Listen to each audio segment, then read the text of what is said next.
त्रिपुरारी पौर्णिमेच्या पारंपरिक आणि धार्मिक उत्साहात नरसिंहवाडी येथील श्री दत्त मंदिर परिसर हजारो दिव्यांच्या प्रकाशाने उजळून निघाला. कृष्णा नदीच्या काठावर दरवर्षीप्रमाणे यंदाही दीपोत्सव मोठ्या उत्साहात साजरा करण्यात आला.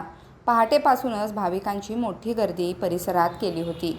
संध्याकाळी मंदिर परिसरात दीप प्रज्वलनाने संपूर्ण दत्त मंदिर परिसर दिव्यांच्या सोनेरी प्रकाशाने न्हाऊन निघाला. कृष्णा काठावरील मंदिर परिसर, घाट, रस्ते आणि गल्लीबोळ दिव्यांच्या रांगांनी सजले होते. या नयनरम्य दृश्याने संपूर्ण परिसर भक्तिभावाने उजळून निघाला. भाविकांनी जय गुरुदेवच्या घोषात दत्तगुरूंचे दर्शन घेतलं. भाविकांच्या उत्साहाने आणि आरतीच्या गजराने संपूर्ण वातावरण दुमदुमून गेलं. त्रिपुरारी पौर्णिमा हा दत्तभक्तांसाठी विशेष महत्त्वाचा दिवस आहे. या दिवशी दीपदानाचे धार्मिक आणि आध्यात्मिक महत्त्व आहे. या पार्श्वभूमीवर भाविकांनी मोठ्या श्रद्धेने दिवे प्रज्वलित केले. काहींनी नदीकाठावर तर काहींनी मंदिर परिसरात दिवे लावून प्रभू दत्तात्रयांच्या चरणी भक्ती व्यक्त केली.